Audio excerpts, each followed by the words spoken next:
Hello friends, welcome to my channel. अभी Indian middle class के लिए तो बहुत ही डिफ़िकल्ट टाइम चल रहा है। पहले हमने बजट में देखा कि जो टैक्सेस हैं वो बढ़ा दिए गए हैं। फिर कर्नाटका से न्यूज़ आती है कि 14 घंटे वर्किंग आवर्स कर देंगे। तो अगर आप गवर्नमेंट की जनरल डायरेक्शन देखें तो ऐसा लग रहा है कि जो गवर्नमेंट है वो मिडिल क्लास को तो नीचे लाना चाह रही है एंड जो पुअर क्लास है, जो लोअर क्लास है, उनको ऊपर लाना चाहती है ताकि सब लोग सेम हो जाएं। Now for the people of middle class this is very depressing and बहुत लोगों को ऐसा लग रहा है कि कहीं धीरे धीरे वो पुअर ही ना बन जाएं। हाउएवर, मैं आपको दो चीज़ें बताने वाला हूँ आज के वीडियो में जहाँ पर मिडिल क्लास को एक बहुत बड़ा बेनिफिट है, जहाँ पर मिडिल क्लास के पास एक बहुत बड़ा एडवांटेज है। एंड आप इन दो चीज़ों का ज़रूर अच्छे से यूटिलाइजेशन करें अगर आप रिच बनना चाहते हैं या फिर अगर आप मिडिल क्लास में रहना भी चाहते हैं तो भी आपको इन दो चीज़ों का पूरा यूटिलाइजेशन करना पड़ेगा। एंड अगर आप इन दो चीज़ों को अच्छे से यूज़ कर लेते हैं फिर आप गवर्नमेंट के टैंट्रम्स से परे हो जाते हैं। तो इन दो चीज़ों को आप ज़रूर नोट करें। And again a very very important video, इसको एंड तक ज़रूर देखें, वीडियो को लाइक करें, चैनल को सब्सक्राइब करें। तो चलिए शुरू करते हैं। तो पहले हम बात करते हैं अर्निंग्स एंड एक्सपेंडिचर की। एग्ज़ाम्पल के तौर पर एक तरफ हैं राहुल।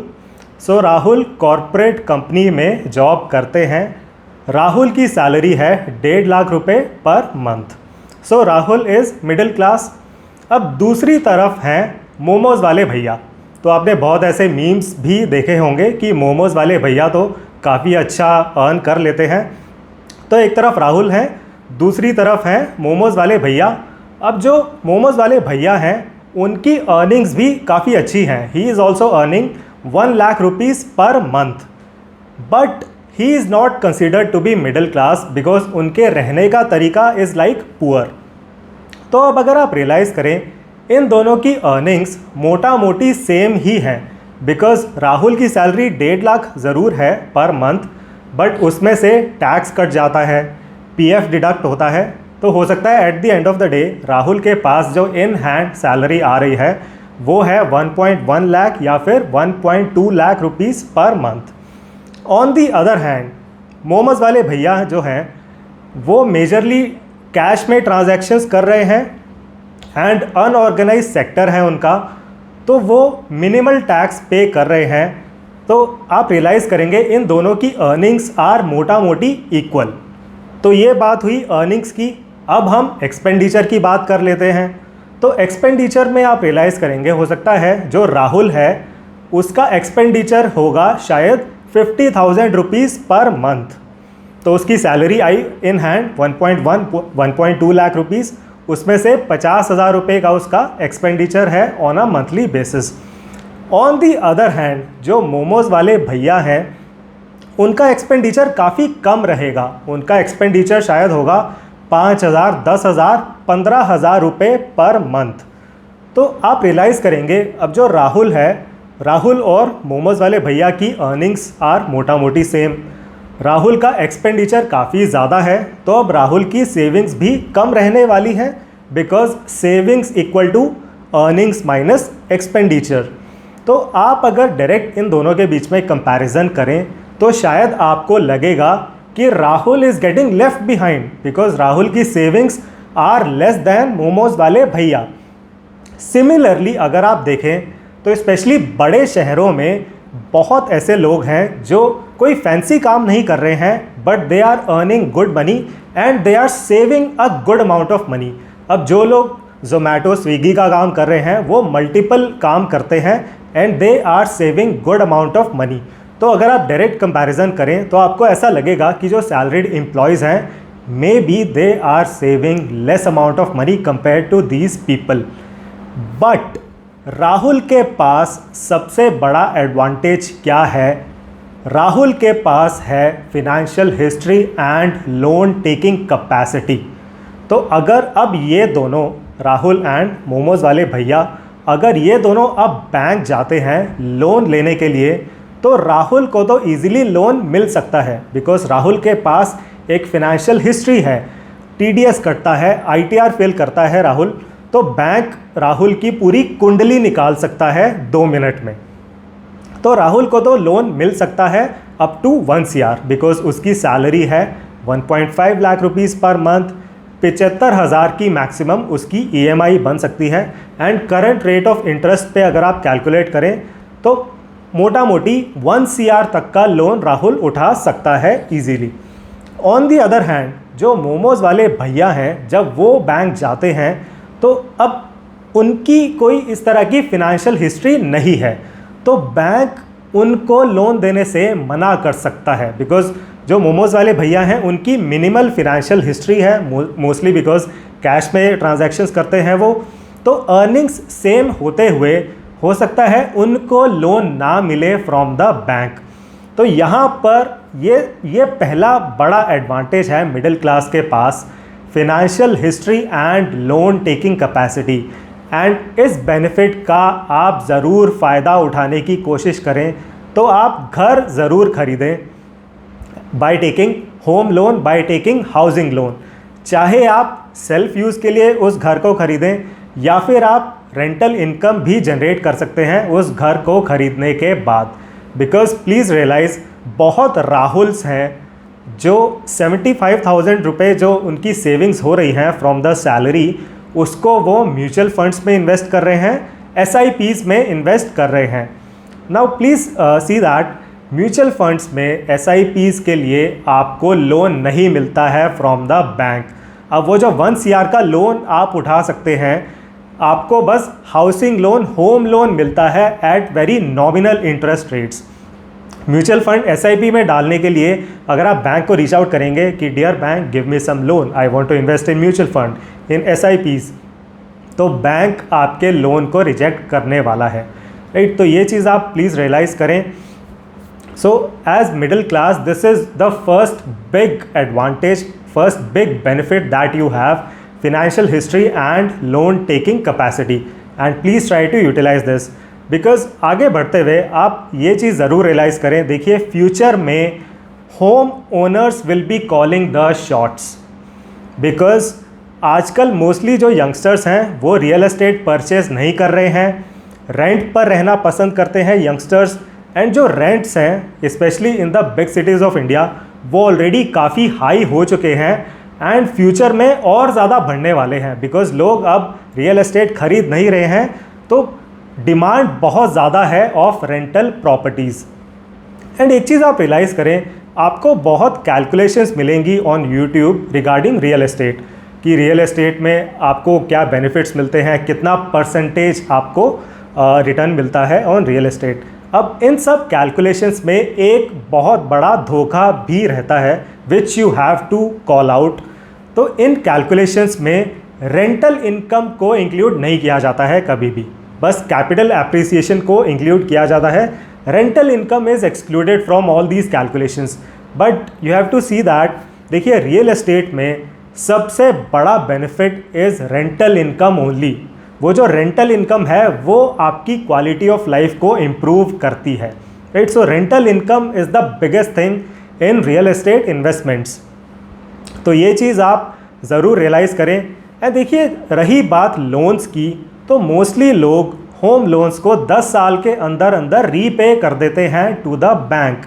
तो ये बैंक्स का डेटा है, लोग लोन उठाते ज़रूर हैं 20 साल के लिए, 25 साल के लिए, 30 ईयर्स के लिए, but on average 7 to 8 years में लोग होम लोन को रीपे कर देते हैं।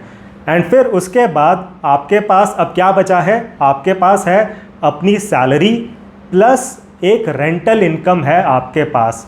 सो नाउ यू कैन डू बल्ले बल्ले, बिकॉज अब आपके पास मल्टीपल रेवेन्यू स्ट्रीम्स हैं, मल्टीपल इनकम स्ट्रीम्स हैं। तो again reiterating the same point, please try to utilise that loan taking capacity to generate multiple revenue streams to generate rental income. तो ये था पहला बड़ा बेनिफिट जो मिडिल क्लास के पास ही है। आगे बढ़ते हुए मिडिल क्लास के पास दूसरा बड़ा एडवांटेज है, middle class is holding all the assets. तो अब जो राहुल है, राहुल के पापा जी के पास अपना बिल्डर फ्लोर भी है दिल्ली में। अब इसी तरह जो लोग अपनी 20s में अभी हैं, 30s में हैं, या इवन जो 40s में हैं अभी, तो उनकी जो ओल्डर जनरेशन है, so that older generation is holding all the assets, that older generation is owning all the assets. तो जो लोग 40s में, 50s में, 60s में प्रॉपर्टी परचेस कर रहे थे, उनके पास सब प्रॉपर्टीज़ हैं, they are holding all the assets.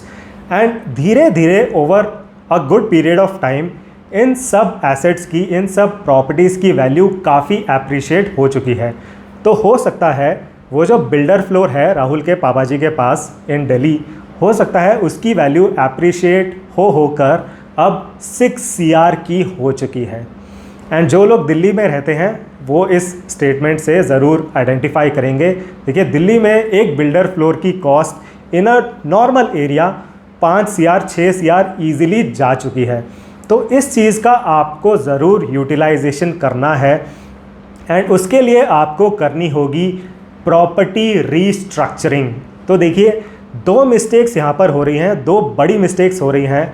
Mistake number 1, बहुत लोग हैं जो ऐसी प्रॉपर्टीज़ में रह रहे हैं, अब उस प्रॉपर्टी की वैल्यू स्टैग्नेट हो चुकी है, सैचुरेट हो चुकी है, 6 CR तक तो बढ़ चुकी है उस प्रॉपर्टी की वैल्यू, अब 6 से 12 CR नहीं हो रही है।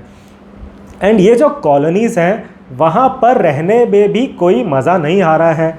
तो जो भी पुराने लोग हैं वो तो धीरे धीरे मूव आउट कर रहे हैं, वो वहाँ से कहीं और शिफ्ट कर रहे हैं, बट स्टिल बहुत लोग हैं who are not ready to move out from these properties.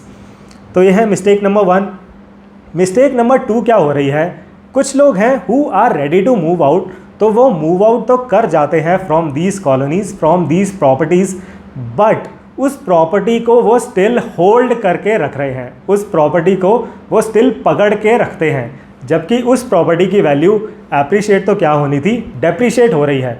So please realize, अभी रियल एस्टेट एक अप साइकिल में है, so this is one of the best times to sell off that property.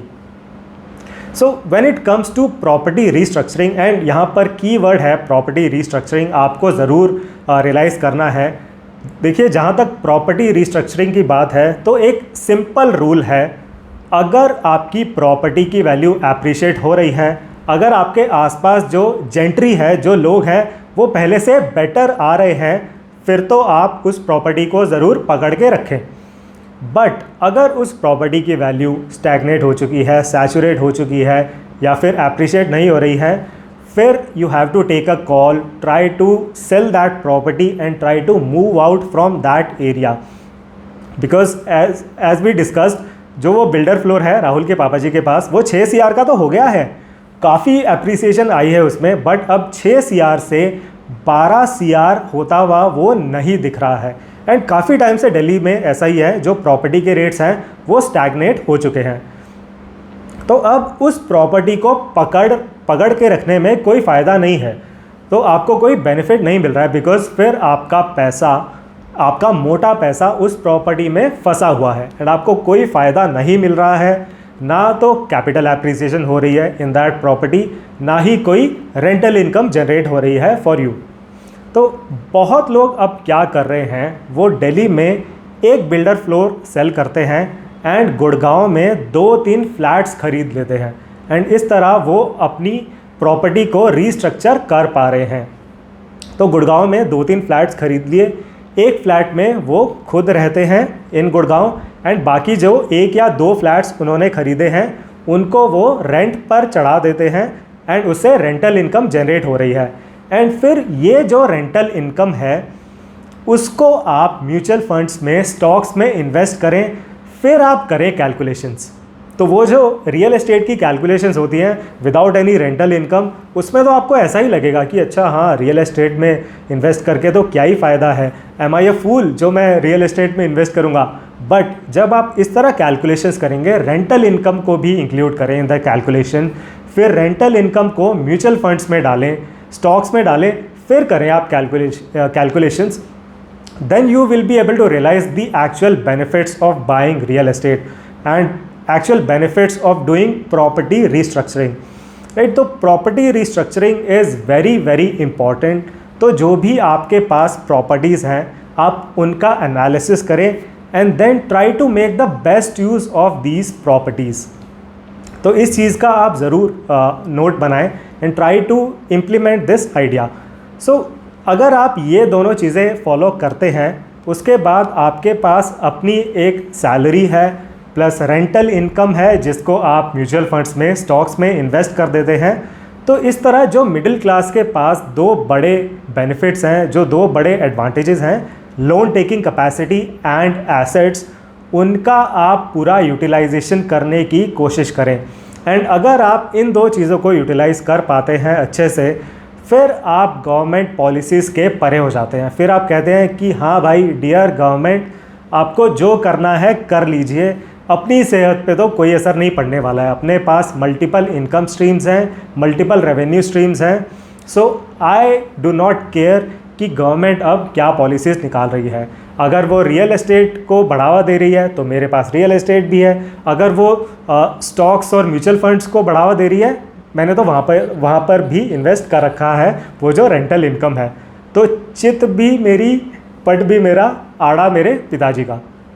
So please try to implement these solutions and ideas, and I hope you liked the content in this video. Do like it and do subscribe to the channel. Thank you very much for watching it. See you in the next one.